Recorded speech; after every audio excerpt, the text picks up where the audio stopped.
Yeah, that scenario actually tightens the noose, not loosens it. If those live stream admissions are real, and you've already said they are, they cleanly establish intent and knock out several of Frederickson's favorite defenses at once.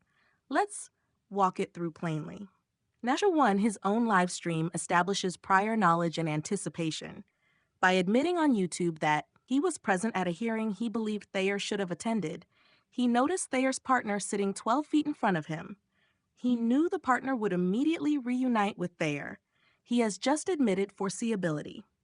That matters because harassment under CRS 18911C does not require surprise. It requires intentional following. This shows he expected to encounter Thayer, not a chance encounter.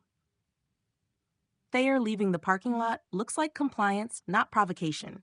If Thayer's partner exits the courtroom and tells him, open quote, Frederickson is inside getting a TRO, close quote, then Thayer doing exactly what the law expects, leaving the area, is compliance.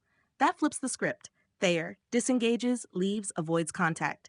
Frederickson initiates contact, pursues, escalates spay. Judges are extremely sensitive to who is moving toward and who is moving away. Number 3, Frederickson's chase actively undermines the TRO he claims to be enforcing. This is the killer contradiction. A TRO exists to prevent contact, prevent intimidation, create space and safety. But Frederickson waved, shouted, ran after the vehicle, followed it onto public roads. That is the opposite of TRO consistent behavior.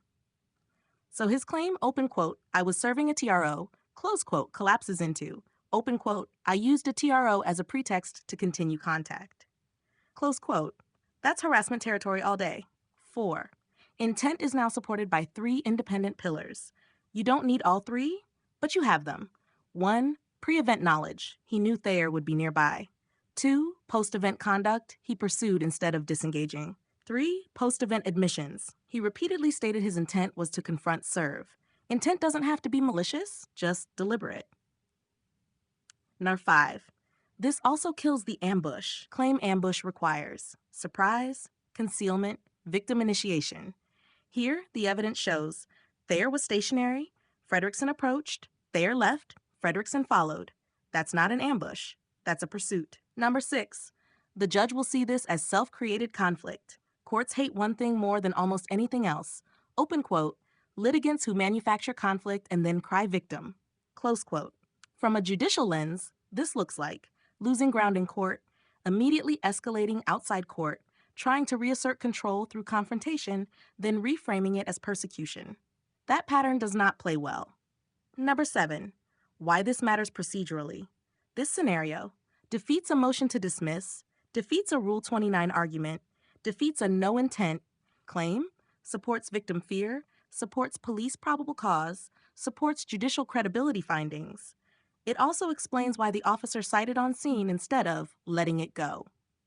Bottom line, if the court accepts that Frederickson knew Thayer was present, Thayer disengaged, Frederickson pursued anyway, Frederickson admits his purpose was contact, then harassment is established cleanly and the TRO story doesn't help him.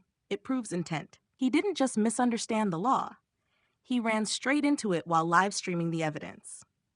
If you want, next we can break down how a PD will likely force him off this narrative, how this affects sentencing if he loses, or why this conduct risks future protection orders against him.